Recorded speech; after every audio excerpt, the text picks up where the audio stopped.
সম্মানিত বন্ধুগণ, আসসালামু আলাইকুম। দূরে কাছে দেশে অথবা সে বাইরে থেকে বন্ধুগণ ঠিক এই মুহূর্তে যে যেখান থেকে বাস্তব জীবনের গল্প শোনার জন্য আমার সাথে জয়েন করেছেন আমি আপন। আর যে আপন জীবনা গল্পের 1285তম পর্বে আপনাকে প্রতিদিনের মতো স্বাগতম জানাচ্ছি। বন্ধুরা, আজ আমি আপনাকে শোনাবো নোয়াখালীর ভাই মোহাম্মদ আজিজ হোসেনের জীবনের হৃদয়ে দাগ কেটে যাওয়ার মতো চরম প্রতারণামূলক এক বাস্তব জীবন কাহিনী। বন্ধুরা, আজকের গল্পের টাইটেল শাশুড়ির প্রেমের ফাঁদে পড়ে নিঃস্ব মেয়ের জামাই। দেখেন, আমি শুনেছিলাম যে ভাবির প্রেমের ফাঁদে পড়ে, পাড়াতো বোনের প্রেমের ফাঁদে পড়ে, খারাপ মেয়ের প্রেমের ফাঁদে পড়ে, কিন্তু শাশুড়ির প্রেমের ফাঁদে পড়তে এই প্রথম মনে হয় শুনলাম। এই গল্পটা এইরকম একটা গল্প, আমার কাছে মনে হয় যে এই গল্পটা প্রতারণার শীর্ষে পৌঁছে গেছে। এই গল্পটা থেকে আপনি অনেক কিছু শিখতে পারবেন, বাস্তব দুনিয়া মানুষ আর বাস্তব দুনিয়ার প্রতারক। আশা করব শুরু থেকে শেষ পর্যন্ত গল্প জুড়ে আমার সাথেই থাকবেন এবং গল্প শেষে আজিজ হোসেনকে আপনার মতো করে একটা মন্তব্য কমেন্ট বক্সে লিখবেন। ধন্যবাদ সবাইকে। সুপ্রিয় বন্ধুগণ, আসসালামু আলাইকুম। আমার নাম মোহাম্মদ আজিজ হোসেন, আমার বাড়ি নোয়াখালী। বন্ধুরা, আমি আমার জীবনের গল্পটা শুরু করার শুরুতে আপনাদেরকে আমার পরিবারের সম্বন্ধে জানিয়ে রাখি। আমার পরিবারে আমি আছি, আমার বাবা আছে, মা আছে, রয়েছে আমার দাদা দাদি সহ আমার কাকা ফুফি। আমাদের পরিবারে আরও সদস্য রয়েছে আমার বড় একটা বোন সহ ছোট একটা বোন। আমরা টোটাল 2 বোন 1 ভাই। আমাদের পরিবারটা নোয়াখালী শহরের অদূরে চরগেশা কোনো এক ছোট্ট গ্রামে এক নিম্ন মধ্যবিত্ত পরিবার। আমার বাবা একজন ব্যবসায়ী, তবে আমার বাবা তেমন কোনো বড় ব্যবসায়ী না। আমার বাবা বিভিন্ন জায়গায় গিয়ে গাছ কেনে এবং গাছ কেনার পরে এই গাছ সৌমিলে লোকদের কাছে বিক্রি করে বা ফার্নিচার যারা তৈরি করে এদের কাছে বিক্রি করে। আমার বাবা একজন গাছ ব্যবসায়ী।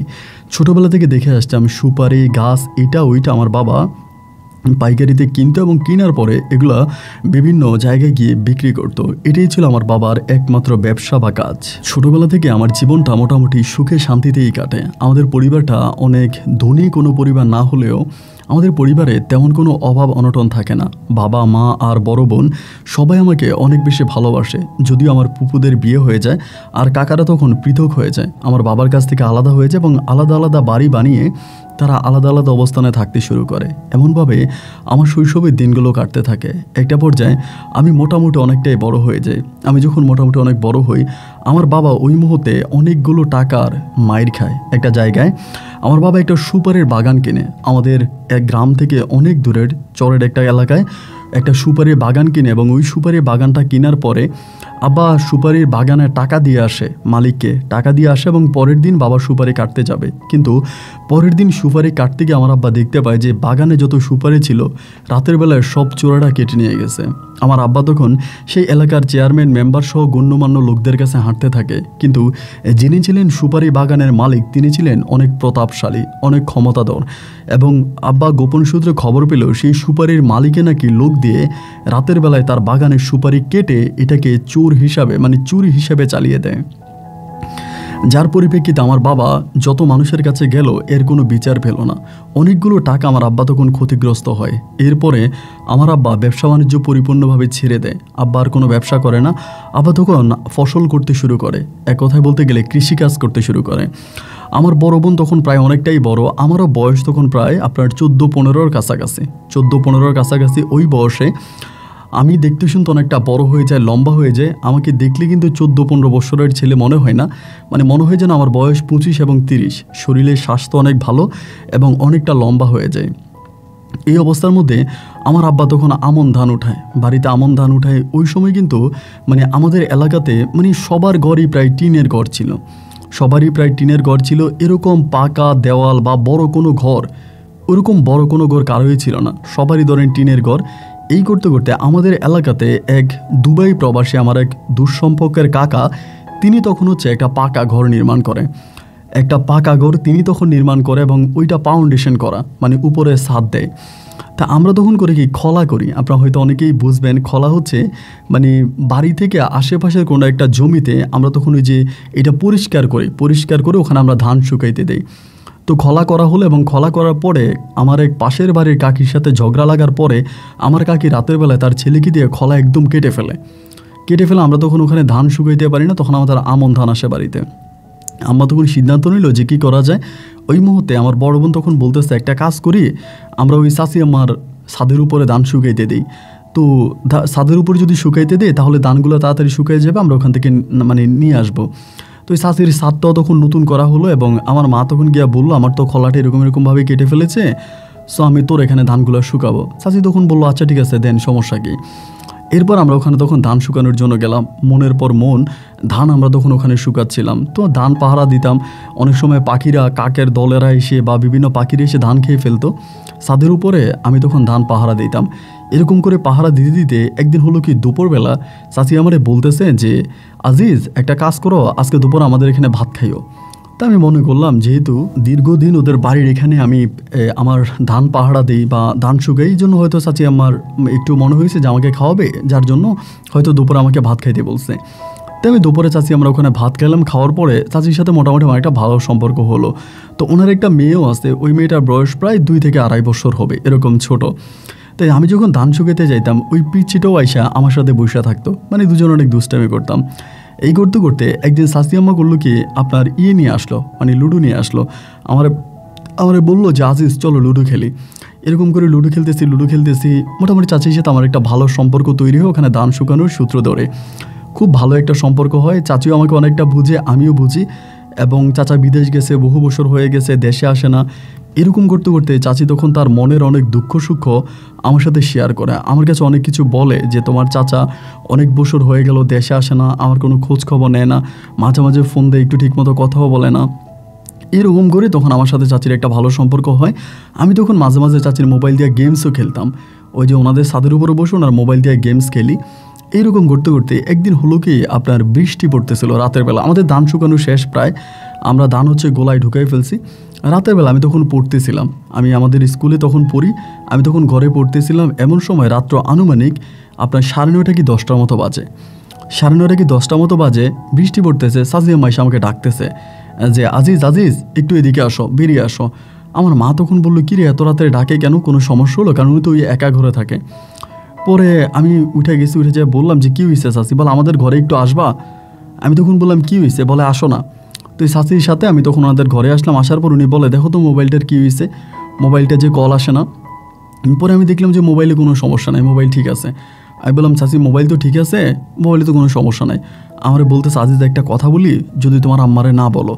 আমি বললাম, আচ্ছা ঠিক আছে, বলবো না। বলে, দেখো তোমার চাচা তো আজকে কয়েকদিন ধরে ফোন দেয় না, তো ফোন করলে কথা বুঝি না। এখন উনি আবার কাছে চলে গেছে, হয়তো ঘন্টা 2 পরে উনি আবার কাছ থেকে আসবে। যদি আসে তাহলে আমার ফোন দিবে, আমি যদি কথা না বুঝি আমি তোমার জানালার ফাঁকে গিয়ে আস্তে আস্তে ডাক দিব। ডাক দিলে তুমি একটু ঘর থেকে বেরিয়ে এসো, তোমার আম্মারে বইলো না, নাহলে ওরা সন্দেহ করবে বা মাইন্ড করবে। আমি বললাম, আমি তো রাতের বেলায় পড়ি, সমস্যা না, আপনার জানালার পাশে গিয়ে ডাক দিলে আমি আসবো, বা মোবাইলটা ওইখানে নিয়ে গেলে। বলে, না মোবাইল তো ওইখানে নিলে আমি কথা বলতে পারবো না, কারণ কথা বলে তো তোমার আম্মা বা আশেপাশে মানুষ শুনে ফেলবে। তুমি আমার ঘরে আইসো এবং আমি তোমার চাচার সাথে কথা বলবো, এবং কথা বলতে কী সমস্যা হয় তুমি একটু দেখো, এটা কি আসলে তোমার চাচার ওখানে সমস্যা না আমার এখানে সমস্যা। আমি বললাম, আচ্ছা ঠিক আছে, সমস্যা নেই। এই বলে আমি তখন আবারও পড়তে চলে গেছি। রাতের বেলায় তখন পড়তেছি, এমন সময় রাত্র আনুমানিক প্রায় 1:30 বাজে। আমি কিন্তু রাত জেগে পড়তাম, ছাত্র হিসেবে আমি মোটামুটি ভালোই ছিলাম স্কুলে। তো রাত জেগে পড়তেছি, এমন সময় চাচি আমাকে জানালার পাশে ডাকতে আসে যে, আজিজ আমাদের ঘরে একটু আসো। আমি বললাম, ঠিক আছে আপনি যান, আমি আসতেছি। পরে আমি জানালা আটকাইয়া চুরি করে আমাদের ঘর থেকে বের হয়েছি, আম্মা যাতে টেন না পায়।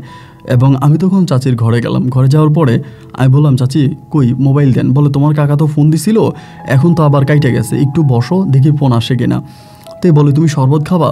তখন গরম পড়তেছিল। আমি বললাম যে, না আমি শরবত খাবো না। বলে, না একটু শরবত খাও। শরবত বানিয়ে দেয়, এবং বানিয়ে দেওয়ার পরে আমার পায়ের মধ্যে, মানে আমার যে হাঁটুর নিচে আমার পাগুলো অনেক ফর্সা ছিল আর কি, অনেক ফর্সা। তো আমার চাচি বলে, তোমার পাগুলো তো অনেক ফর্সা, এবং মেয়েদের মতো তোমার পাগুলো। এরকম করে উনি আস্তে আস্তে করে আমার পায়ের বিভিন্ন জায়গায় উনি হাত দিতে থাকে।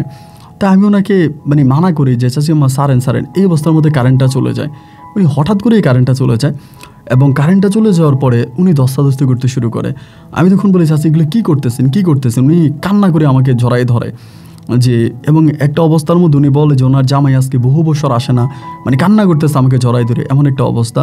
আমি তখন চিৎকার করতে চাইও আর চিৎকার করতে পারি না, কারণ এই ঘরের মধ্যে এখন আমি চিৎকার করলে আমি তো ওনার ঘরে আসছে, আমারই তো বিপদ হবে। আমি তখন আর শব্দ করলাম না, ওনার যা খুশি উনি তা করে গেল। এবং সেই ক্ষেত্রে আমি তখন কারেন্ট আসলে উনি লাইট অফ করে দিছে ওই সময়, এবং এরপর আমি তখন বেরিয়ে চলে আসছি। আসার পরে আমি যে এত লজ্জা পাইছি, এরপরে আমি ওনার সামনে পড়ি না। ওনাকে যদি আমি এই রাস্তা দেখি, অন্য রাস্তা দিয়ে হাঁটি, ওনার সামনে আমি পড়ি না। এবং এরকম করতে করতে অনেক দিন পরে উনি একদিন আমার আবার ধরে বলতেছে যে আজিজ, আমার ভুল হয়ে গেছে, তোমার কাকা তো অনেক বছর দেশে আসে না, তো আমার মাথা ঠিক ছিল না, তুমি আমারে সন্দেহ করো না বা তুমি আমারে খারাপ মনে করো না, তুমি আমার ঘরে আইসো, তুমি যদি আমার ঘরে আসো আমি খুব খুশি হব, এরকম করুনি আমার সাথে কথা বলে। পরে আমি চিন্তা করলাম যে যা হবার তা হয়ে গেছে এবং চাচি সম্ভবত ভুল করছে, আমি আবার ওনার সাথে ক্লোজ হয়ে যাই। এবং এই ক্লোজ হয়ে যাওয়াটাই মনে হয় আমার জীবনের সবচেয়ে বড় ভুল ছিল। এরপর উনি আবারও আমার সাথে ওরকম জোর জবরদস্তি করে এই সম্পর্কটা করতে থাকে। এই করতে করতে আমি ওনার সাথে অনেকটা ফ্রি হয়ে যাই। এবং ফ্রি হয়ে যাওয়ার পরে এর কিছুদিন পরেই আমার বড় বোনের বিয়ে ঠিক হয়। আমার বড় বোনের বিয়ে ঠিক হয় একজন মসজিদের ইমামের সাথে। আমাদের একটু দূর গ্রামের ওই লোকটা আমার বোনকে অনেক পছন্দ করে। আমার বোনও দেখতে শুনতে অনেকটা ফর্সা ছিল, আমার মাও ফর্সা, বাবাও সুন্দর, আমাদের পরিবারের সবাই মোটামুটি সুন্দর ছিলাম। পরে আমার বোনরে পছন্দ করে, বোনরে পছন্দ করার পরে পারিবারিকভাবে তখন বিয়ে ঠিক হয়। বিয়ে ঠিক হওয়ার পরে আমার বোনের যেদিন গায়ে হলুদের অনুষ্ঠান হবে, আমাদের গ্রামটা মোটামুটি ধরেন আমাদের বাড়িটা, বিশেষ করে আমাদের বাড়িটা অনেক আনন্দমুখর একটা বাড়ি। সবাই অনেক মিউজিক বাজায়, ধুমধাম করে, আনন্দ ফুর্তি করে, পারস্পরিক অনেক প্রেম, অনেক ভালোবাসা, অনেক দুষ্টামি। এই করতে করতে আমার বোনের যেদিন গায়ে হলুদ হবে, এরপরের দিন বিয়ে। তো গায়ে হলুদের অনুষ্ঠানে ওই ছেলের পক্ষ থেকে বলছে যে তারা আসবে না, কারণ এটা তারা বলতেছে যে এটা শরীয়ত মোতাবেক ভালো হয় না, গায়ে হলুদের অনুষ্ঠানে আমরা যাব না, যেহেতু আমরা মুসলিম, আমরা যাব আমরা হুজুর পরিবার, আমরা যাব না। তবে আপনাদের যদি আপনারা করতে চান আপনারা নিজেরাই করেন। তো আমাদের পরিবারটা যেহেতু একটু উচ্ছ্বাসমুখর পরিবার, আমরা তখন চিন্তা করলাম যে না, আমরা গায়ে হলুদের অনুষ্ঠান করব। তো আমার বোনের তখন রাত্র প্রায় 12:30টার দিকে ওইখানে আনছে, উঠানের মধ্যে আনছে, আইনে একটা জায়গায় বসে তখন সবাই গায়ে হলুদ দিতেছে। এবং আমি আবার মাইক্রোফোন ভাড়া করছিলাম, স্পিকার ভাড়া করছিলাম। তখন স্পিকারে গান শুনতেছি, গান বাজাইতেছে, হলুদ বাটো, মেহেদি বাটো, এরকম করে গান বাজতেছে। আর সবাই মনে করেন আমার বোনের শরীরের ভিতরে আপনার এই মেহেদি মাখতেছে, আপনার হলুদ মাখতেছে। এই করতে করতে আমি তখন বসে আছি একটা কোণার মধ্যে, আমি বুঝলাম না, আমার ওই চাচি দেখছি আমার বোনের গায়ে হলুদ মাখতেছে। একটা সময় চাচি আসছে, আইসা আমার গালের মধ্যে হলুদ লাগাই দিছে। আমি বললাম, আল্লাহ, এটা আপনি কী করলেন? আমি তো আপনার আপনি কি আমার ভাবি যে আপনি আমার গায়ে হলুদ মাখলেন? এই লোকে দেখলে কি বলবে? মানুষে খারাপ বলবে না? তো আমি বললাম যে ধুরো, এটা আপনি একটা কাজ করছেন। আমি এভাবে গাল ডুলতেছি, একটু পরে উনি পানি নিয়ে আসছে। তো পানি নিয়ে আসছে, আপনারা যারা খেরের মুরুল চিনেন, ধান গাছ দিয়ে একটা ওই যে গরুকে খাওয়ানোর জন্য একটা এটাকে আমরা খেরের মুরুল বলে আমাদের গ্রামের ভাষায়। ওই খেরের মুরুলের ওইখানে চাচি তখন পানি নিয়ে গেছে। পানি নিয়ে আমরা বলতেছে যে আজিজ আসো, তোমার গালের ইয়েটা ধুয়ে ফেলো, ওই যে গালের মধ্যে যে হলুদ লাগাই দিছি, ধুয়ে ফেলো, এদিকে আসো। তো খেরের মুরুলের চিপার মধ্যে আমি তখন গেছি। যাওয়ার পরেই চাচি তখনই ওইখানে যাওয়া মাত্রই আমাকে তখন ধাপ করে ধরে বসছে। অন্ধকার তো, একেবারে অন্ধকার একটা জায়গা, ধরে বসার পর আমি বললাম, চাচি এটা কী বলেন? উনি বলে, আরে সমস্যা নাই, কালকে তো তোমার বোনের বিয়ে। আমি বললাম, বাড়ি ঘরে এত লোকজন, এত পোলাপাইন আশেপাশে, সমস্যা হয়ে যাবে কেউ দেখলে। এই বলে, কেউ দেখবে না, তুমি কোনো চিন্তা করো না। এই অবস্থার মধ্যে উনি এই খেরের মুরুলের পাশে আমার সাথে তখন ধস্তাধস্তি করতে থাকে। এবং একটা পর্যায়ে হঠাৎ করে কে জানি আমার দিকে অনেক বড় একটা লাইট মেরে বসে, যেটাকে টর্চ লাইট বলে, বিদেশি টর্চ লাইট।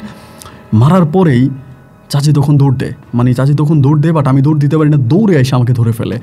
এবং ধরে যখন ফেলে আমি দেখি এটা আমাদের এলাকার সর্দার, এবং সর্দার আমরা যখন ধরে ফেলে 2-3টা থাপ্পড় দিয়ে বসে। এই অবস্থার ভিতরে সবাই তখন চারদিক থেকে চলে আসে। আমি লুঙ্গি পরা অবস্থায় ছিলাম, আমার লুঙ্গিটাও তখন খোলা, লুঙ্গিটা আরেক জায়গার মধ্যে পড়ে আছে। এই দিক দিয়ে দৌড়ে সবাই আসতেছে, আসার পরে বলতেছে, কী হয়েছে?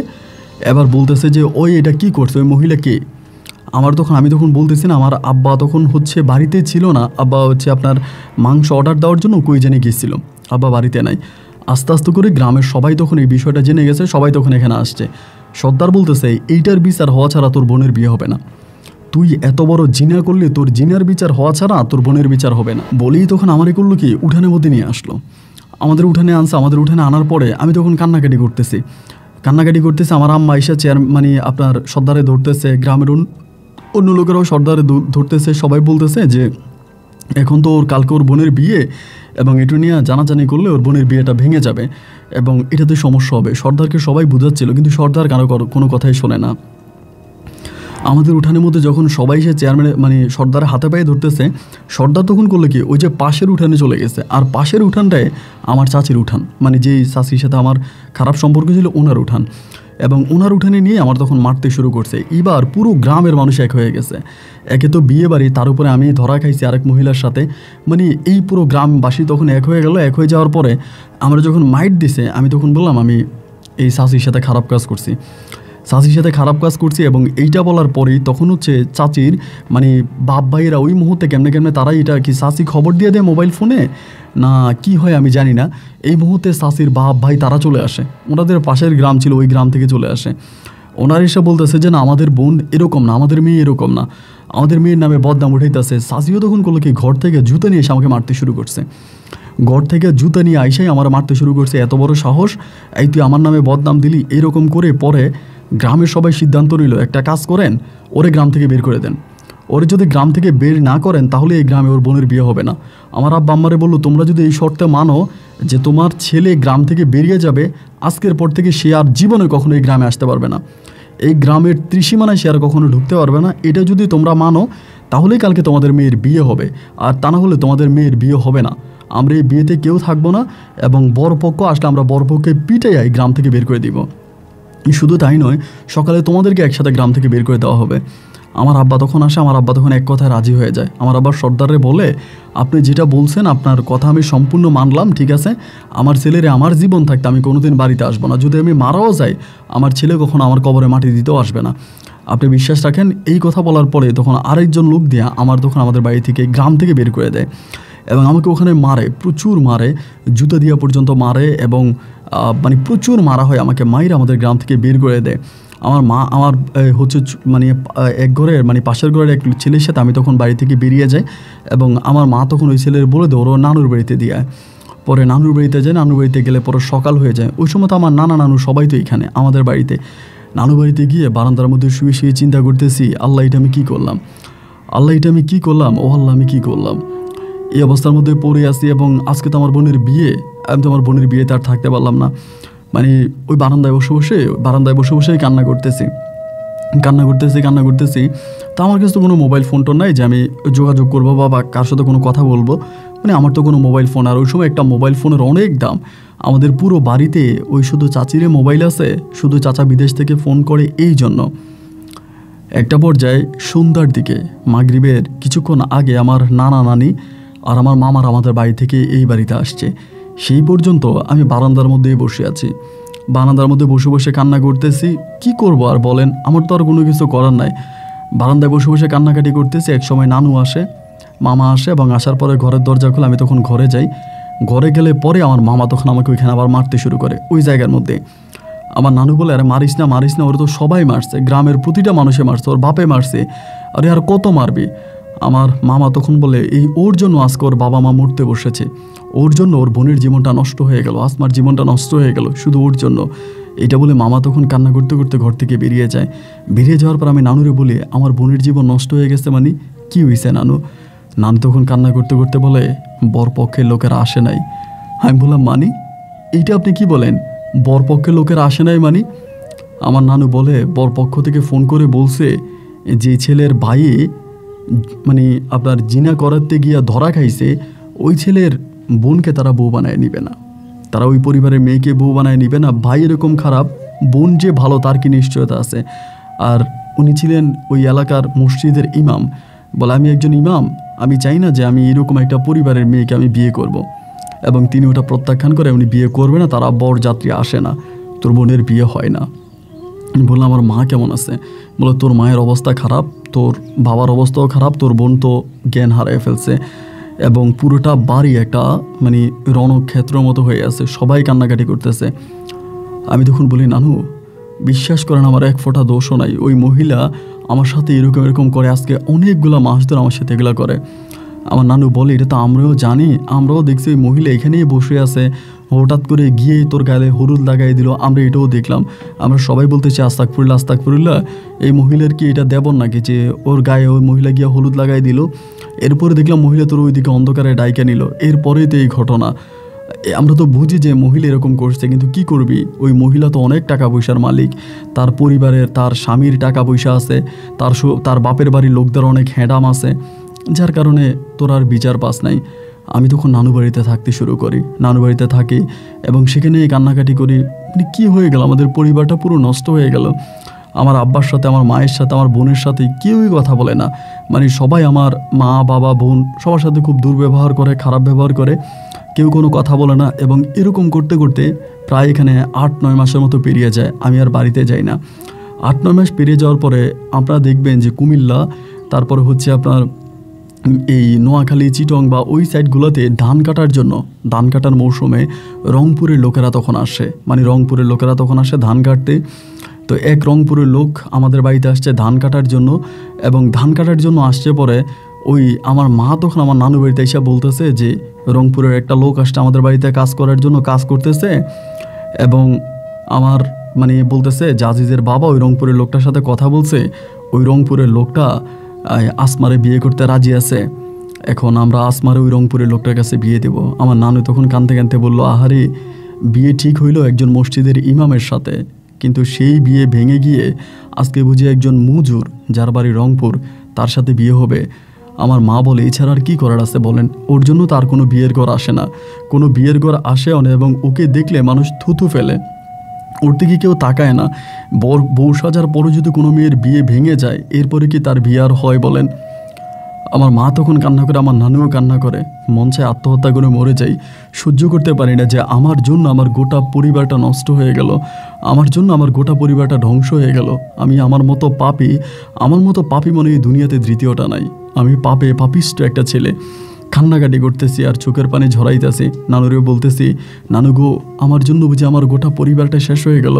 নানু আমার বলে, থাক কাঁদিস না, আল্লাহ যা করে ভালোর জন্যই করে। আমার নানু তখন বললো, একটা কাজ কর, ওই রংপুরের লোকটার কাছেই মেয়েটারে বিয়ে দিয়ে দে। এবং ওই রংপুরের লোকটার সাথে তখন আমার বোনের বিয়ে ঠিক হলো।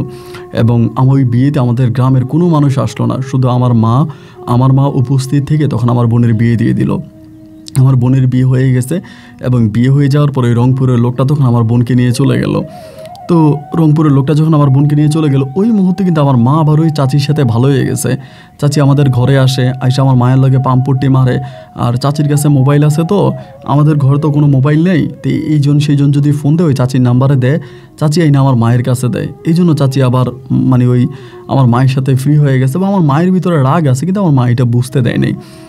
এরকম করে বেশ কয়েকদিন পার হয়ে গেল। পার হয়ে যাওয়ার পর আমার মা একদিন নানু বাড়িতে এসে আমার বলতেছে যে, আজিজ আমার আব্বা তো আর আমার সাথে কথা বলে না, মানে আমার চেয়ারও আমার আব্বা আর দেখে না। আমার মা এসে আমার বলতেছে, একটা কাজ কর, তোর বোনের তো রংপুরে বিয়ে হইলো, এখন কোন জায়গায় বিয়ে হইলো, ওই রংপুরের লোকের ঘর বাড়ি কোনো কিছুই তো আমরা জানি না। আমরা তো কোনো মতে বিয়ে দিয়ে ফরজ কাজটা শেষ করলাম। একটা কাজ কর, তুই একটু যাইয়া ওই মেয়েটারে মানে দেখে আয়, তোর বোনের একটু দেখে আয়। আমি বললাম যে না মা, রংপুর অনেক দূরে। আমার নানু বলে তুই যা। পরে মা টাকা দিল। মা টাকা দেওয়ার পরে আমি প্রথম রংপুরের উদ্দেশ্যে রওনা দিলাম সেই নোয়াখালী থেকে। আমি কিন্তু রংপুর চিনি না, অনেক কষ্ট করে একটা পর্যায়ে রংপুরে গিয়ে পৌঁছাইলাম আমার বোনের বাড়িতে। গিয়ে দেখলাম আমার বোনের অবস্থা খুবই খারাপ। এইরকম একটা পরিবারে বিয়ে হয়েছে যে এই লোকের একটা ঘরও নাই, উপরে প্লাস্টিকের কাপড় দিয়ে রাখছে, প্লাস্টিকের কাপড় দিয়ে খুব কষ্ট করে এমন একটা অবস্থার মধ্যে রাখছে যে যা বলার মতো না।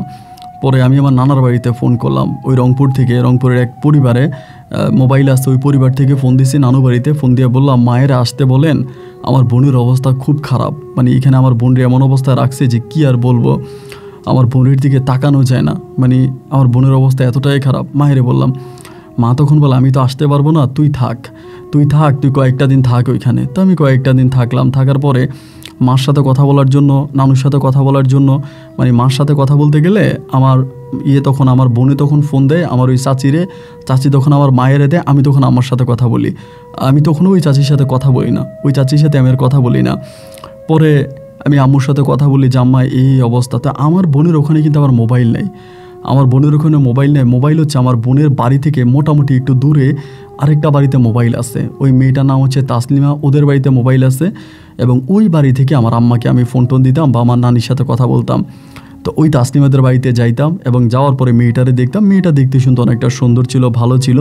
এবং মেয়েটা ছিল হচ্ছে গিয়ে আপনার এতিম ছিল। এতিম বলতে মেয়েটার বাবা আছে কিন্তু মা নাই, মা মরে গেছে বহু বছর আগে, ছোটোবেলায় মেয়ের মা মারা যায়।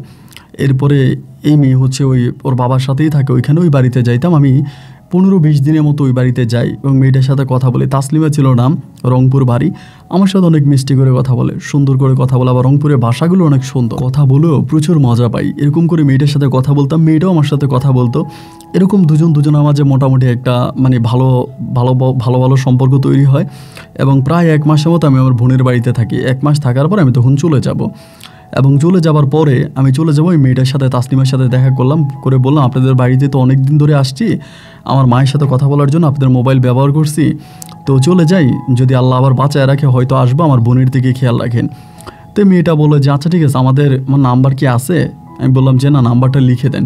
নাম্বার আছে কিন্তু এরপরেও লিখে দেন। পরে নাম্বারটা আমাকে একটা কাগজে লিখে দিল। আমি বললাম ঠিক আছে, মাঝে মাঝে ফোন দিব আপনার কাছে। বলে মোবাইল আমার কাছেই থাকে, আপনি ফোন করেন। পরে আমি সেখান থেকে আবারও রংপুর থেকে চলে আসি আমার নানু বাড়িতে। আমি আমাদের বাড়িতে যাই না, কারণ আমাদের বাড়িতে যাওয়া আমার জন্য পুরোই নিষেধ। আমি নানু বাড়িতে যাই এবং নানু বাড়িতে যাওয়ার পরে ওই মেয়েটারে আবারও ফোন দেই, তাসলিমারে মাঝে মাঝে ফোন দেই। ফোন 1 মিনিট কথা বললে পরে মেয়েটা আবার কল ব্যাক করে, ওই বেশি কল দেয়। এই কী করেন আজিজ ভাই, আমাকে আজিজ ভাই বলতো, ভালো আছেন কি না, সুস্থ আছেন কি না, এরকম আমার সাথে কথাবার্তা বলে। তো মোটামুটি মেয়েটার সাথে এরকম করে মোবাইল ফোনে কথা বলতে বলতে একটা ভালো সম্পর্ক আমার তৈরি হয় এবং ভালো সম্পর্ক তৈরি হওয়ার পরে মেয়েটা আমাকে বলে যে আপনি আবার আসেন, আমাদের এইদিকে আসেন, এমন করে আমাকে আবারও যাইতে বলে। এবং যাইতে বললে আমি তখন আবার মায়েরে বলি যে মা, আমার বোনের দেখতে যাবো। আসলে কিন্তু বোনের দেখতে যাই না, যাইতেছি ওই তাসলিমাকে দেখার জন্য। পরে মা বলে ঠিক আছে, তোর যদি ইচ্ছা করে তাহলে যা, তোর বোনের দেখে আয়। পরে আমি আমার বোনের দেখার জন্য আবারও রংপুরে গেলাম এবং রংপুরে যাওয়ার পরে ওই তাসলিমার সাথে তখন আমার গুটিয়ে প্রেম চলতেছে। মানে আমরা একসাথে হচ্ছে। আবার ওই রংপুরের ওদের এরিয়াটা অনেক ফ্রি ছিল। আমাদের এলাকাতে ধরেন একটা ছেলে একটা মেয়ে কথা বললে অনেকে সন্দেহ করতো, মাইন্ড করতো, এই ছেলে কেন কথা বলে, কোত্থেকে আসছে, মানে অনেকটা ঝামেলা করতো। বাট ওদের ওই দিকটা এরকম ছিল না। এই যে আমি তাসলিমার সাথে কথা বলতাম, ঘন্টার পর ঘন্টা একসাথে বসে বসে কথা বলতাম, কেউ আসলে জিজ্ঞেস করতো না যে এই ছেলে কোত্থেকে আসছে বা কেন কথা বলে, কী আসল বিষয়, এগুলো কেউ জিজ্ঞেস করতো না। আমি তাসলিমার সাথে কথা বলতাম এবং দুজনের মাঝে একটা ভালো লাগা ভালোবাসার সম্পর্ক। রাতের বেলায় আবার ওর সাথে দেখা করতাম। এমন করতে করতে এই প্রথম ও আমার হাতে একসাথে 12,000 টাকা দেয়। মানে এতগুলো টাকা আমি আমার জীবনে দেখিনি, এই প্রথম একসাথে দেখলাম। সত্যি কথা বলতে পরে আমারে বলে যে এই টাকা দিয়ে তুমি একটা সেকেন্ড হ্যান্ড মোবাইল কিনো।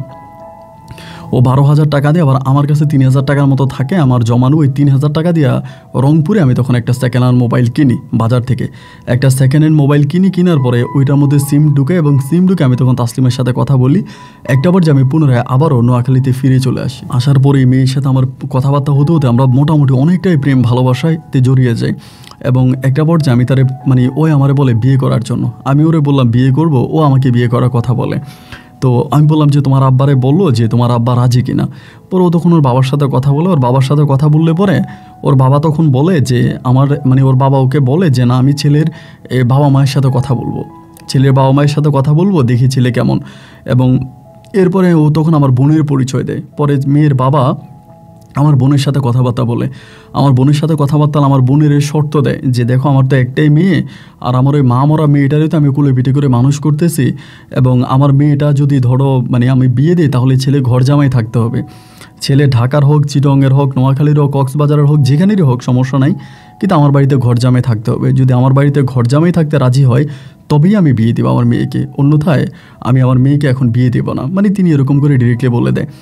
আমার বোন তখন এই কথা আমাকে জানায় যে আজিজ, মেয়ের বাবা তো এরকম বলতেছে, শুধু ঘর জামাই থাকলে পরে উনি মেয়ে বিয়ে দেবে, আর যদি ঘর জামাই না থাকিস তাহলে উনি মেয়ে বিয়ে দেবে না। আমি বললাম তাইলে সমস্যা কি, আমি ঘর জামাই থাকবো, মানে আমার ওরে বিয়ে করাই লাগবে, আমি বিয়ে করবো, ঘর জামাই থাকবো। আমার বোন বলে তাই ঘর জামাই তুই থাকবি, এটাকে আব্বা আম্মা রাজি হবে, অন্যদের সাথে কথা বল।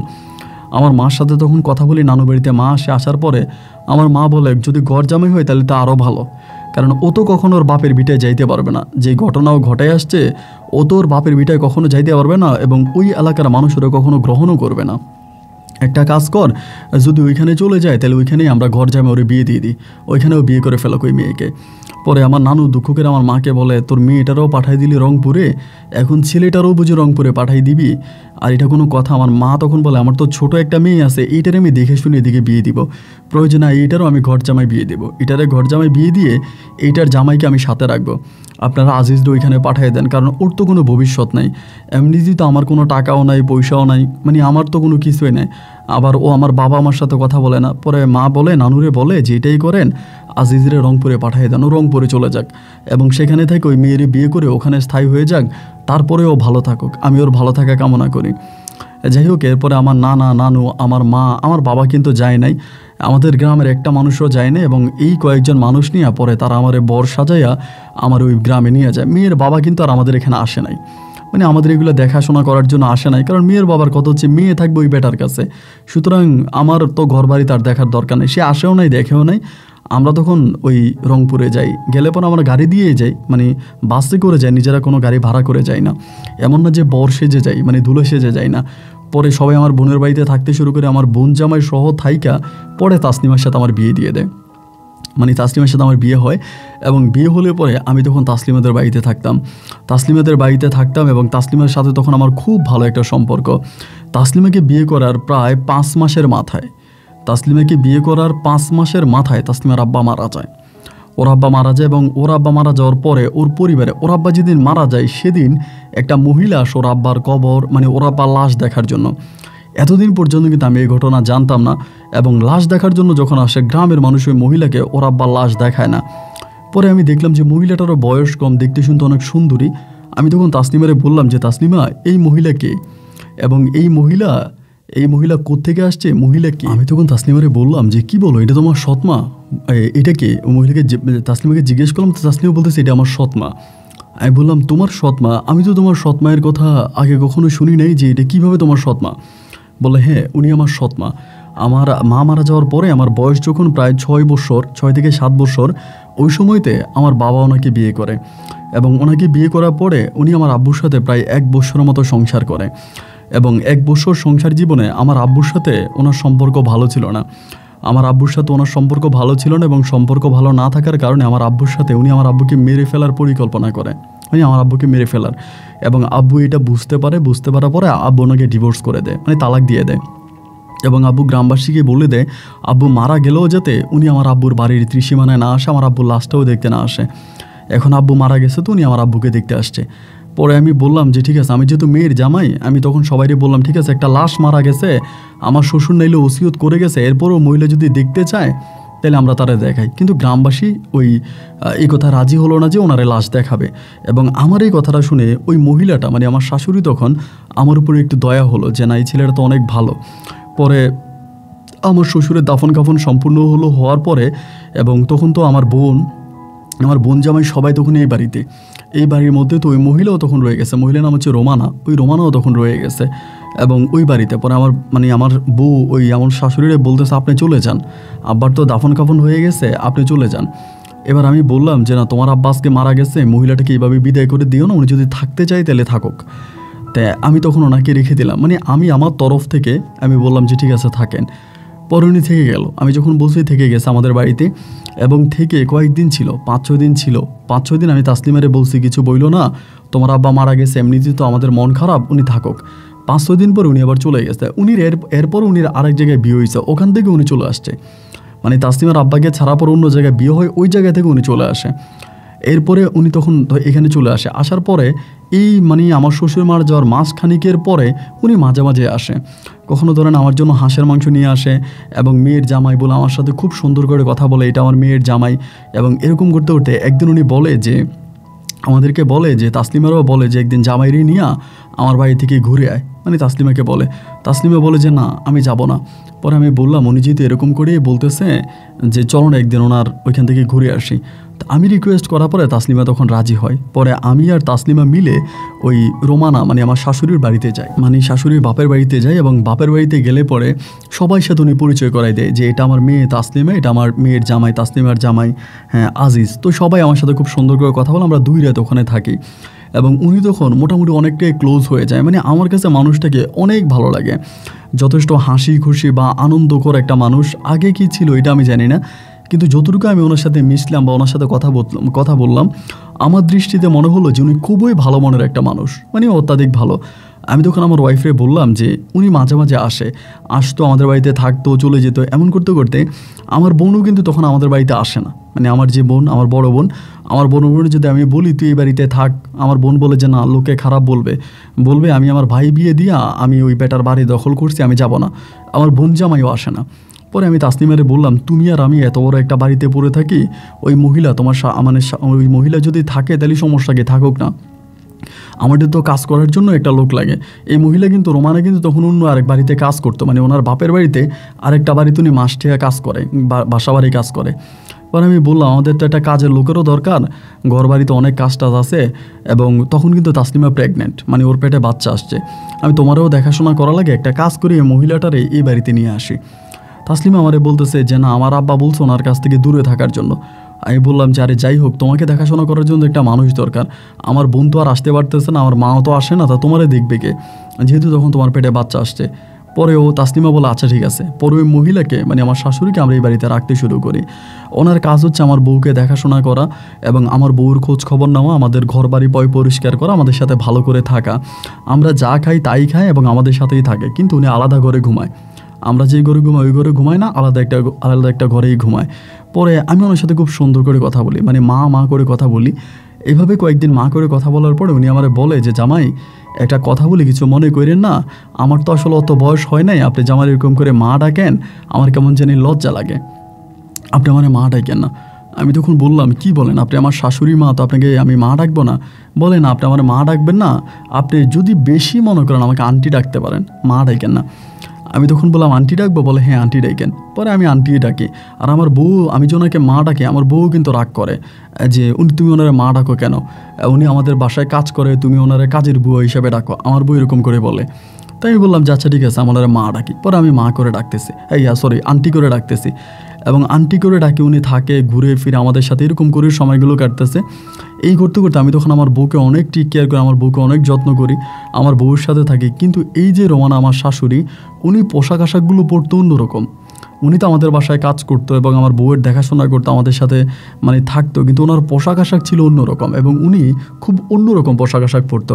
তো এই তাসলিম ওনারে বলতো যে আপনি এখানে আমার স্বামী থাকে এই ঘরে, আপনি এরকম পোশাক পরেন কেন, আপনি একটু ভালো পোশাক পরেন। মানে উনি শহরে ড্রেস আপ পরতো, এমন একটা অবস্থা।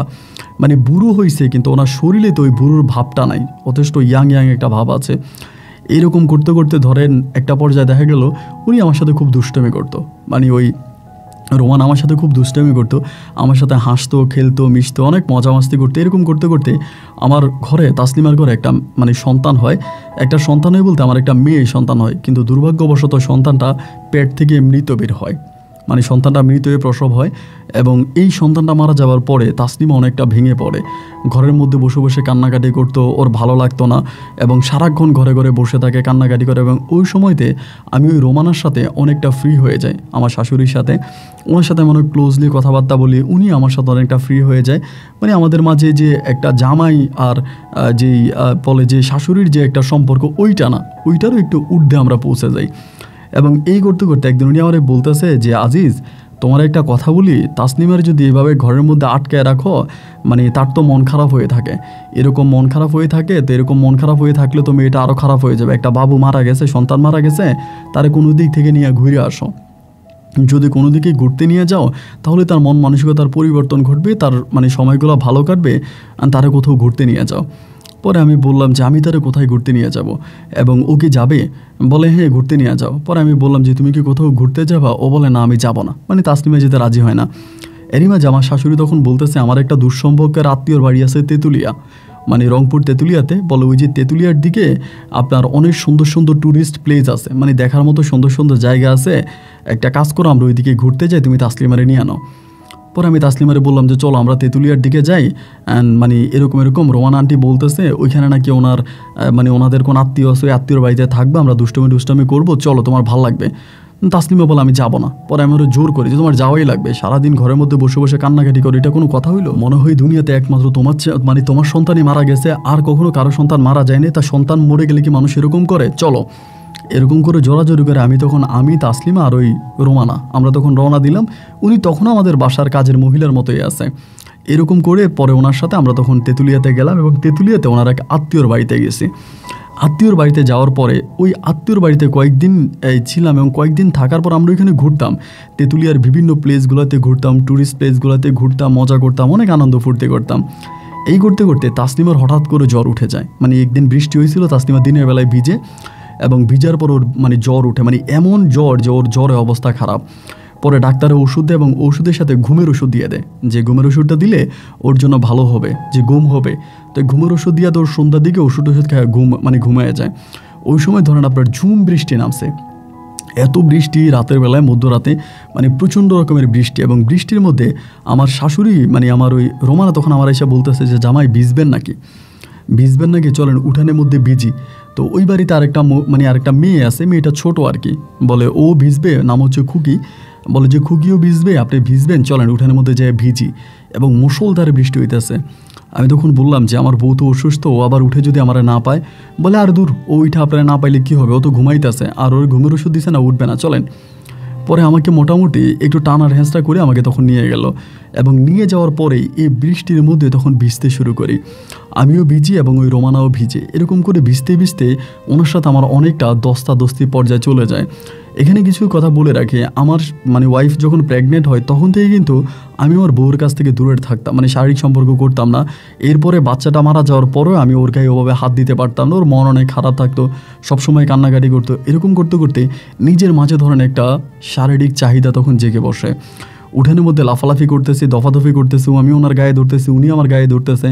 এই করতে করতে তখন মোটামুটি একটা খারাপ চিন্তা ভাবনা তখন আমার মাথায় চলে আসে।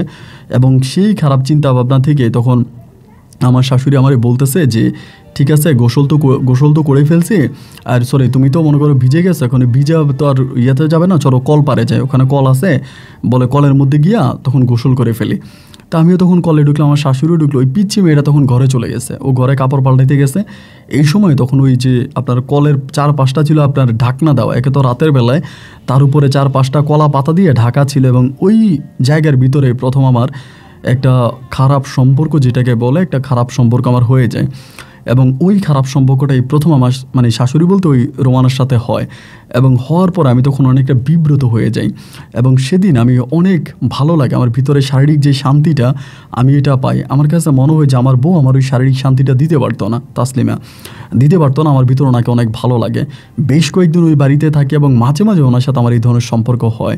এবং একটা পর্যায়ে ওই বাড়ি থেকে তখন আমি এই বাড়িতে চলে আসি, আবারও রংপুরে চলে আসি, তেঁতুলিয়া থেকে রংপুরে আসি। রংপুরে আসার পর আমি তখন আমার এই রোমানার সাথে তখন আমার এই অবৈধ সম্পর্ক প্রতিনিয়তই হইতো। তাসলিমা কিন্তু বুঝতে পারতো না, ওর চোখ ফাঁকি দিয়ে আমি তখন এই সম্পর্কে জড়িয়ে পড়ি। এবং এরকম করতে করতে আমার তখন আর তাসলিমারে ভালোই লাগে না, তাসলিমের আমার অসহ্য লাগে। আমি চাইতেছি যে কোনোভাবে তাসলিমের কাছ থেকে সরে যাওয়ার জন্য। ও কথায় কথায় ঝগড়াঝাটি করে, ঝামেলা করে এবং আমাকে আমার গায়ে পর্যন্ত হাত তোলে। একটা অন্যরকম অবস্থা, মানসিক যে একটা শান্তি, এইটা আমি তখন আর তাসলিমের কাছে পাই না। এই মানসিক শান্তির সন্ধানে আমি তখন আমার ওই রোমানার সাথে আমি তখন মিশে যাই। রোমানার সাথে তখন এই ধরনের কাজে আমি লিপ্ত হই। এবং হতে হতে একটা সময় আমি রোমানাকে বলি যে তাসলিম আমার সাথে এরকম করে, আমার সাথে এটা করে ওইটা করে, আমার তো ভালো লাগে না, আমি ওকে বিয়ে করছি কিন্তু আমার সাথে এরকমটা করে, আমি ওকে স্ত্রী হিসাবে দেখি। কিন্তু এখন আমার শাশুড়ি আমাকে বলে যে দেখাবে না কেন, সে তো তার বাবার সম্পত্তির গৌরব দেখাচ্ছে, তার বাবার সম্পত্তির অহংকার দেখাচ্ছে, কোনোভাবে দেখো তার বাবার ওই সম্পদটা নিয়ে নেওয়া যায় কিনা। যদি তুমি তার বাবার ওই সম্পদটা তোমার নামে লিখে নাও তাহলে দেখবা ওই মেয়ে পুরো নরম হয়ে যাবে। এখন তার সম্পত্তির গরম, সম্পত্তির অহংকার, কোনোভাবে সম্পত্তিটা নিয়ে যাওয়া যায় কিনা দেখো। আমি তখন বললাম সম্পত্তি ওর নামে, ও কি আর আমার নামে দিবে? আমার ওই শাশুড়ি তখন আমাকে বলতেছে জাজি যে একটা কথা বলি, আমি কিন্তু তাসলিমার ছোটোবেলা থেকেই চিনি। তাসলিমা উপরে যতটা শক্ত, ভিতরে ঠিক ততটাই নরম। তুমি যদি একটু আদর, ভালোবাসা, প্রেম প্রীতি দিয়ে ওর কাছে যাও তাহলে ও কিন্তু তোমার নামে ওর বাবার সব সম্পদ লিখে দিবে। আমি বললাম যে আমার মনে হয় না লিখে দেবো। আমার শাশুড়ি বলে একটু চেষ্টা করো, ও তোমারে লাথি মারবে, তুমি ওর পা চেপে ধরবা, ও তোমারে গালি দিবে, তুমি ওর সাথে ভালো করে কথা বলবা। এবং এরকম করতে করতে একটা পর্যায়ে দেখবা ও অনেকটা ভালো হয়ে যাবে, তোমার সাথে ভালো হয়ে যাবে, তুমি এটা করো। আমি তখন বললাম যে আচ্ছা ঠিক আছে। পরে আমি বেহাইয়ার মতো ওর পা ধরে থাকতাম, ওর সাথে সুন্দর করে কথা বলতাম। ও গালি দিলে ও আমারে শালা বললে আমি ওরে ভালো বলতাম। আর ভিতরে ভিতরে রাগে ফাইটা যাইতো যে তুই আমার সাথে এরকম করতেছিস, আমি তোর উচিত শিক্ষা দিব। কিন্তু ওর ওই ভালোবাসাটা আমি বুঝতে পারতাম না। রাগের মাঝেও না ওর অনেক ভালোবাসা ছিল, কিন্তু এই ভালোবাসাটা আমি বুঝতাম না। আমার সাথে রাগ করতো, ঝগড়া করতো, ইগো দেখাতো, এটা না আমার সহ্য হতো না। এবং এইটা আমি সহ্য করতে না পেরে শেষ পর্যন্ত ওর সাথে আমি এরকম করে যখন ওরা আমি একদিন বললাম, তাসলিমা আমি জানি তুমি কেন আমার সাথে এরকম করো, তোমার নামে তোমার বাবার সম্পদ আছে তো এই জন্য তুমি আমার সাথে এরকম করো না। ও বলে আমি না এই সম্পদের মধ্যে প্রস্রাব করে আমারে বলে। আমি বলি আচ্ছা তুমি কি আমাকে সত্যি ভালোবাসো একদিন রাতের বেলায়? ও বলে হ্যাঁ ভালোবাসি। আমি বললাম তুমি কি আমাকে সম্পদের অহংকার দেখাচ্ছ না? ও বলে না আমি সম্পত্তির অহংকার দেখাচ্ছি না। আমি বললাম তাহলে কি তুমি পারবা তোমার বাপের সম্পদগুলো আমার নামে লিখে দিতে? ও আমার বলে পারবো। মানে এমনি এমনি বলে পারবো। পারবো না কেন, আমার এই সম্পত্তির প্রতি কোনো লোভ নাই। আমি বলি আমি জানি এই সম্পত্তির অহংকারে তুমি আমার সাথে এরকম করো, ঠিক আছে তুমি যদি আমাকে সই ভালোবাসো তাহলে তোমার বাবার সম্পত্তি আমার নামে লিখে দাও, আর তোমার বাবার সম্পত্তি আমার নামে লিখে দিলে পরে তুমি ঠান্ডা হয়ে যাবা, আমি জানি তুমি দিবা না। ও বলে দিব। আমি বললাম সত্যি দিবা? বলে দিব। এই করতে করতে আমি তখন ওই রোমানাই তখন আমাকে একটা মানে ওই যে দলিল লেখককে ঠিক করে দেয়, আমি দলিল লেখকরে দিয়ে একদিন আমি সব কিছু লেখায় নিয়ে আসি এবং সব কিছু লেখায় আইনে আমি তখন বলতেছি যে দাও এখানে সিগনেচার দাও, তুমি না বলছো তোমার আব্বার সম্পদ আমার দিয়ে দেবে, ওই বলতেছে তুমি নিয়ে যাও, তুমি যেহেতু এরকম করে বলতেছো তোমার আমি মানে ওরা মাঝে মাঝে বলতে আমার ঘর জামাই আমি থাকি আমার খারাপ লাগে, আমি ঘর জামাই লোকে আমার ঘর জামাই বলে, ওই তখন বলে সম্পদ আমার নামে লিখে দিবে, তাহলে তো আর আমি ঘর জামাই হবো না, ও আমার নামে সম্পদ লিখে দিবে এইটা বলে। আমি বললাম তাহলে লিখে দাও। এবং আল্লাহর কি হুকুম সেদিন আমি দলিলগুলো লেখায় আনার পরে ও সাথে সাথে সিগনেচার করে দেয়, মানে দলিলে সাথে সাথে সিগনেচার করে। এবং দলিলে যখন ও সিগনেচার করে দেয় আমি তখন খুব অবাক হয়ে যাই, এবং অবাক হয়ে যাওয়ার পরে আমি তখন রোমানাকে বলি তাসনিমা তো আমার নামের সম্পত্তি সব লিখে দিছে, এবং সম্পত্তি লিখে দেওয়ার পরেও ভাই ও আমার সাথে এরকমটা করে, আমার নামে তার বাবার সব জায়গায় সম্পত্তি লিখে দিছে, এরপরেও আমার সাথে এরকমটা করে, আমার সাথে খারাপ ব্যবহার করে, আমার সাথে এরকম করে ওইরকম করে, মানে একটা পুরুষকে যেভাবে নির্যাতন করা যায় ওভাবে আমাকে ও নির্যাতিত করে। আমার এটা ভালো লাগে না, আমি এই নির্যাতনা নিতে পারি না। এবং নিতে না পেরে আমি তখন রোমানারে বললাম যে আমার সাথে এরকম করে আমার ভালো লাগে না, আমি কি করব, আমার কাছে কি মনে হয় জানেন, আমি যদি পারতাম আমি তোমারই বিয়ে করে ফেলতাম। আমার শাশুড়িরে বলি, উনি বলে তা বিয়ে করবেন, করে ফেলেন। আমি বললাম যে এটা কি সম্ভব, এটা কি সমাজ দেশ এটা কখনো কেউ মানবে? বলে না মানার কি আছে, না মানার কি আছে, আপনি যদি আমার বিয়ে করেন তাহলে আপনার দেশে আমার নিয়ে চলেন, আমি আপনার দেশ কোথায় নোয়াখালী না ওইখানে চলে যাব, ওইখানে গিয়ে আপনি জায়গা সম্পত্তি সব বিক্রি করে ওই মেয়েটার একটা উচিত শিক্ষা দেন, এই মেয়েটারে আপনি একটা উচিত শিক্ষা দেন। আমি তখন বললাম যে না এটা আমি করতে পারবো না, আমার অনেক খারাপ লাগবে। এরকম করে তখন আমার শাশুড়ি রোমানা আস্তে আস্তে করে আমাকে বুঝায় ওরা একটা উচিত শিক্ষা দেন, ওরে ছাইরা দেন। এরকম করতে করতে আমি একটা সময় সিদ্ধান্ত নিয়ে নিলাম যে আমি এটাই করব। একদিন রাতের বেলায় আমি তখন ওরে চিঠি লিখলাম, চিঠির মধ্যে সব লিখে গেলাম যে আমি চলে যাচ্ছি, তুমি আমাকে অনেক জ্বালাইতেছো, অনেক টর্চার করতেছো, আমি চলে যাচ্ছি, আমি আর তোমার সংসার করব না, তোমার সাথে থাকবো না। আমি এরকম রোমানার নামও লিখে ফেলে যে তোমার সৎমাকে আমার ভালো লাগছে, আমি ওনাকে নিয়ে সংসার করব। উনি বয়স্ক মানুষ হলেও না আমাকে অনেকটা ভালোবাসে, আমার প্রতি তার অনেক ভালোবাসা কাজ করে, তোমার মতো না। এরকম করে আমি চিঠিতে সব কিছু লিখে ধরেন চলে গেছি, এবং আমি ওরে নিয়ে চলে গেছি, মানে আমার শাশুড়ি নিয়ে রাতের মধ্যে চলে গেছি। আপনার প্রথমে চলে গেছি ঢাকাতে, ডিরেক্টলি রংপুর থেকে ঢাকায় আসছি, এবং ঢাকায় আসার পরে আমি আর কোনো যোগাযোগ করি নাই। ঢাকায় চলে আসে, আমার তো মোবাইল ফোন নাই, মানে মোবাইল ফোন ছিল ওইটা রাইখেই চলে আসছে ঘরের মধ্যে, মোবাইল ছাড়া চলে আসছি। এবং আসার 2 দিন পরে আমি চিন্তা করলাম যে কী অবস্থা, ওর একটা খবর নেই। 2 দিন পরে আমি তখন এই তাসলিমের যে নাম্বার আছে, আমার নাম্বারটা আমি কিন্তু বন্ধ রেখেই চলে আসি। প্রথমে আমার নাম্বারে কল দিয়ে দেখি আমার নাম্বার বন্ধ, এটা 2 দিন পরে। এবং পরে তাসলিমের নাম্বারে কল দেওয়ার পরে তখন একটা আমার বোন তখন কলটা রিসিভ করে। রিসিভ করার পরে আমি আমার বোনেরে বললাম যে বোন রে কী অবস্থা। আমার বোন তখন আমার একটা গালি দেয়, গালি দিয়া বলে তোর মতো নিকৃষ্ট নরপিশাদি দুনিয়াতে নাই, তুই এটা কী করলি। আমি তখন বললাম কী করলাম, মানে আমার বোন আমারে বলে তোর কারণে আজ আমি রংপুরের লোকের সংসার করা লাগতেছে, তোর কারণে আমি আজকে রংপুর পরে আজকে রংপুরের লোকের সংসার করি, ঠিক তোর কারণে আজকে ওই রংপুরের লোকের সংসারটা আমি করতে পারবো না, আমি বনে জঙ্গলে লুকিয়ে লুকিয়ে বেঁচে আছি। আমি তখন বললাম কেন বনে জঙ্গলে লুকিয়ে লুকিয়ে বেঁচে আছিস কেন, কী হয়েছে? আমার বোন বলে তুই জানোস না কী হয়েছে? আমি বললাম না জানি না। বলে যেই রাত্রে তুই ওই নট্টকের লিয়া চলে গেছিস, ওই খারাপ মহিলার নিয়ে পালাইয়ে গেছস, এর পরের দিনে সকালবেলা তোর ওই চিঠি তাসলিমা পড়ে ওই সকালবেলায় তাসলিমা ফাঁসি দিয়ে মারা যায়। আমি দুপুরবেলা গেছিলাম বাড়িতে, যাওয়ার পর দেখি যে ওর লাশ ঝুলে আছে, এবং দেখার পর আমি চিৎকার দিয়ে আশেপাশের লোকজন আসে, ওই মুহূর্তে অনেকেই তখন চিঠিটা দেখে, চিঠিটা ও মানে রেখে দিয়েও মানে চিঠিটা নিচে রেখেও আত্মহত্যা করে। পরে চিঠিটা সবাই পড়ে এবং পরে জানতে পারে তুই মহিলার নিয়ে পালাইছিস, তোর নামেও মামলা হয়েছে, আমার নামেও মামলা হয়েছে, আমার স্বামীর নামেও মামলা হয়েছে, আমরা সবাই ঘর বাড়ি সব কিছু ছেড়ে এখন লুকিয়ে পালায় বেড়াইতেছি। আমি তখন বললাম তাহলে তাসলিমার মোবাইল তোমার কাছে? বলে ওই মোবাইলটা আমার কাছে রয়ে গেছে, মোবাইলটা আমি যে নিছি আমি এটা নিয়ে বেরিয়ে গেছি। আমি বললাম তাসলিমার মোবাইল তোমার কাছে থাকলে তো পুলিশ তোমারে ধরবে। আমার বোন বলে মোবাইলটা নিয়ে আসছি, তোর মোবাইলটা কই? আমি বলে আমার মোবাইলটা আমি বন্ধ করে ওই ঘরের মধ্যেই রেখে আসছি। আমার বোন বলে তোর মোবাইলটা পাই না, ওর মোবাইলটাই পাইছি, ওইটাই নিয়ে আসছি। পরে আমি বললাম বোন রে, আমি তো মানে আমার তো অনেক কষ্ট হইতেছে। আমার বোন বলে তুই এই বুড়া বেডির প্রেমে পড়লি, একবার তুই আমাদের পাশের বাড়ির এক চাচির সাথে এরকম খারাপ কাজ করলি, আমরা না হয় চাচি দোষ দিলাম, চাচি অপরাধী, সবাই চাচিরে বলছে অপরাধী, তুই ভালো, গ্রামের মানুষ তোর উপর অন্যায় করছে, কিন্তু এখন তুই এটা কী করলি? তোর নামে মামলা হয়েছে। আমি তখন বলি আমি জানি না আমি কি করছি।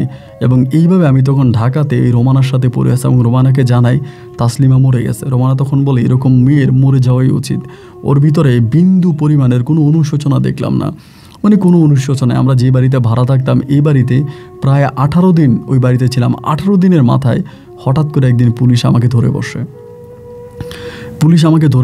আমি জানি মামলা করেছে ওদের গ্রামের মানুষ, ওদের গ্রামের যে সহজ সরল ভালো মানুষ আছে তারা থানায় গিয়ে আমার নামে মামলা করে, আমার বোনের নামে মামলা করে, আমাদের প্রলোচনায় এবং তাসলিমা আত্মহত্যা করে মারা যায়।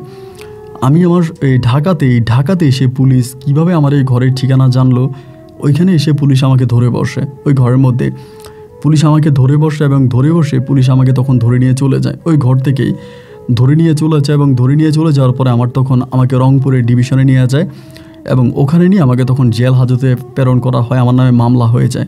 মামলাও তো আগেই ছিল, ওই ওয়ারেন্ট হয়ে আমাকে তখন ধরে ফেলে।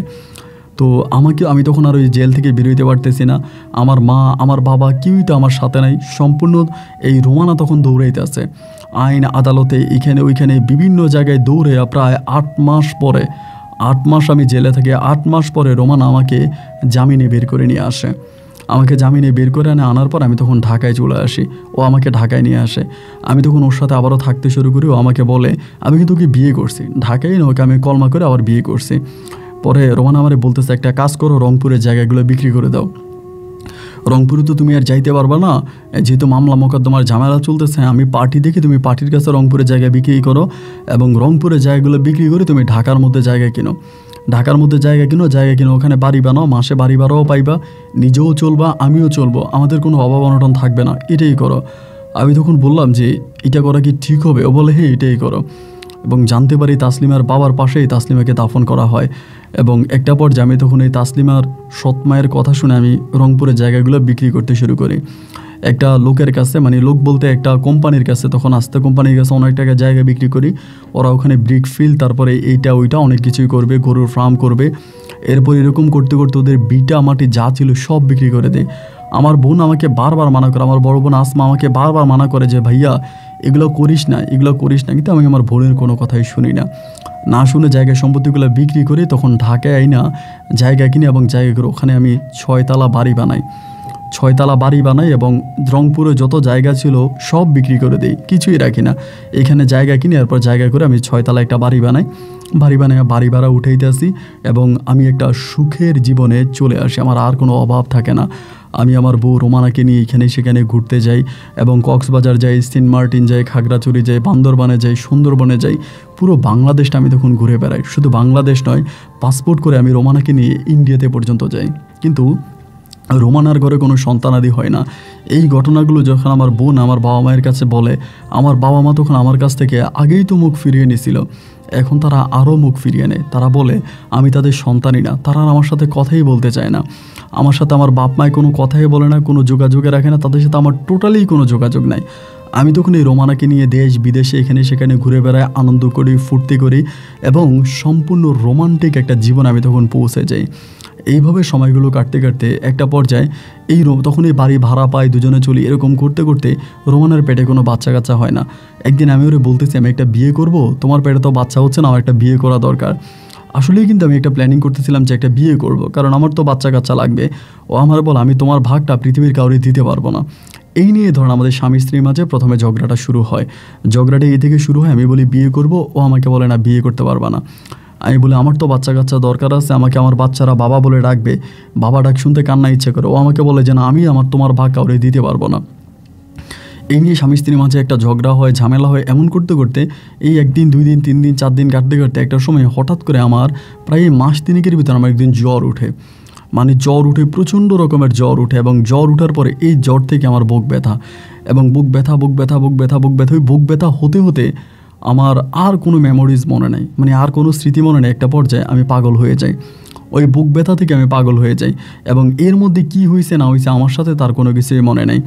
বুক ব্যথা ওঠার পর আমি পাগল হয়েছি, এবং পাগল হয়ে যাওয়ার পরে মানে আমার আর কোনো স্মৃতি মনে নেই। এবং এরপরে যেটা হইলো সেটা হচ্ছে আমি যখন আমি ভালো হই 7 বৎসর পরে।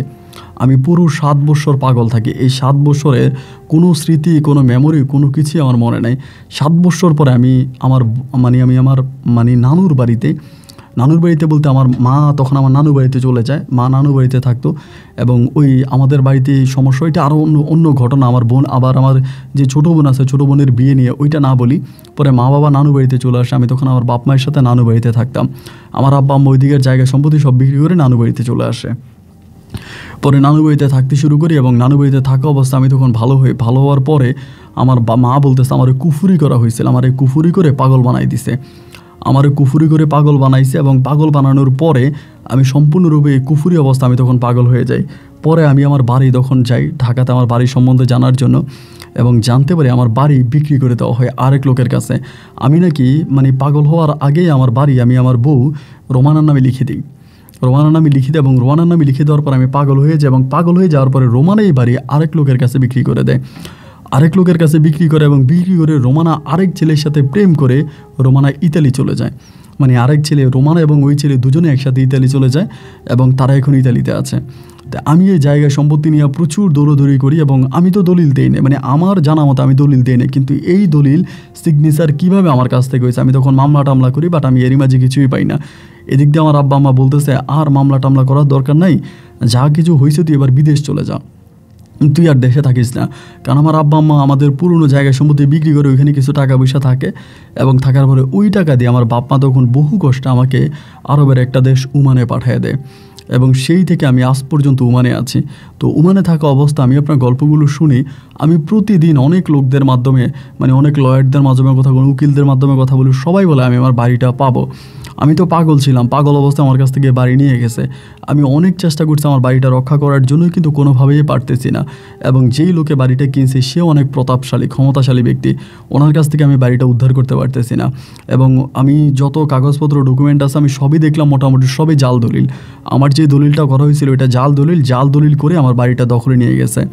এখন আমি আপনার কাছে অনুরোধ করে বলতেছি যে আমি অনেক গল্প শুনি, আপনার খুব পাগল ভক্ত। আমি আপনাকে পুরোটা গল্প বললাম এই কারণে, আমি ওমানের মাটিতে খুব কষ্টে আছি। আজও আমি আর বিয়ে শাদী করি নাই, আমার বয়সও মধ্য বয়সের থেকেও বেশি। সো আমি আর বিয়ে শাদী করি না, আমার জীবনটা পরিপূর্ণভাবে ধ্বংসের পথে, নষ্টের পথে। সো আমি চাই যে আমার বাড়িটা ফিরে পেতে। আপনার মাধ্যমে যদি কোনো লোক থেকে থাকে, কারো সহযোগিতায় আমি যদি আমার বাড়িটা ফিরে পাই, আপনি আমাকে বাড়িটা ফিরে পেতে একটু সাহায্য করবেন। আমি আমার যে দলিলপত্র, কাগজপত্র সব আপনাকে পাঠালাম, মামলার দাখিল এবং মামলার ডকুমেন্ট সবই পাঠালাম। সব কিছু দেখে আমাকে একটু জানাবেন। আপন ভাই ভালো থাকবেন, আপনার জন্য দোয়া ও ভালোবাসা। আসসালামু আলাইকুম।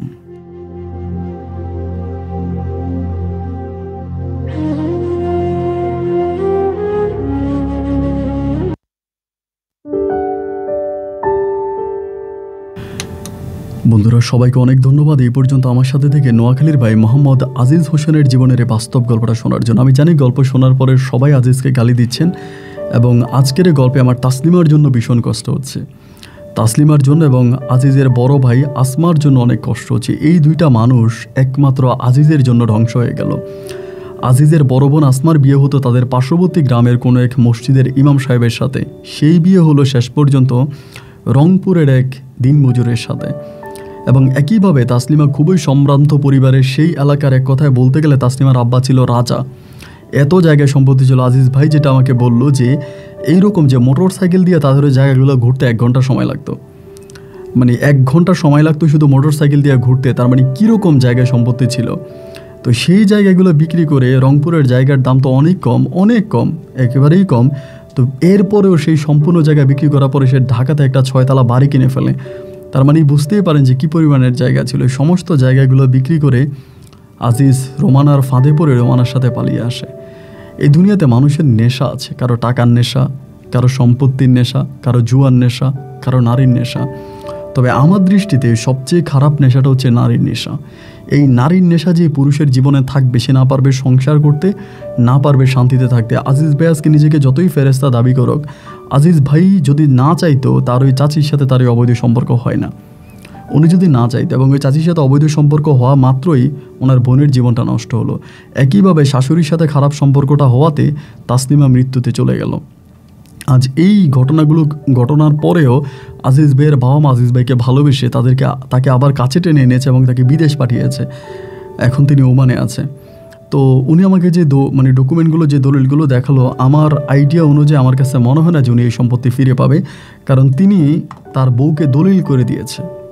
তার বউ যে রোমানা আছে, রোমানাকে তিনি বাড়ির যে সম্পত্তিটা দলিল করে দিয়েছে এবং সেই দলিল অনুযায়ী এটা একটা দলিল, এবং ওই দলিলে রোমানা তখন আরেকজন ব্যক্তির কাছে বিক্রি করে এবং স্পষ্ট দলিল আছে রোমানার দলিল উনি বের করলো, খতিয়ানও বের করলো এবং যে লোকের কাছে বিক্রি করছে ওই দলিলও বের করলো। তো সব কিছু দেখে মনে হলো যে না, এখানে আজিজ ভাই এটা ফিরে পাওয়ার কোনো আশা নাই। ওনাকে যেসব অ্যাডভোকেট, যেসব উকিলটা ওনাকে বুঝাইতেছে যে না সম্পদ ফিরিয়ে দিব, তুমি এটা করো, ওই করো, সেই করো, এগুলো করে জাস্ট উনি ওমানে কিছু টাকা কামাচ্ছে, ওইগুলো নিয়ে যাচ্ছে। আমার কাছে যেটা মনে হয়, আজিজ ভাই যে অপরাধ করেছে এবং এর কোনো ক্ষমা নাই, না দুনিয়াতে না আখেরাতে। আজিজ ভাইয়ের জীবন থেকে যে শিক্ষা আপনি পেয়েছেন, এটা যদি আপনার জীবনে কাজে লাগাতে পারেন তো আপনার গল্প শোনা সার্থক আর আমার গল্প বলা সার্থক। সবাই ভালো থাকবেন, সুস্থ থাকবেন, এই শুভকামনায় আজকের মতো আমি এখানেই বিদায় নিচ্ছি। ইনশাল্লাহ আপনাদের সাথে আমার আবারও দেখা হবে অন্যদিন অন্য কারো বাস্তব জীবনের গল্প নিয়ে। আল্লাহ হাফেজ অ্যান্ড আসসালামু আলাইকুম।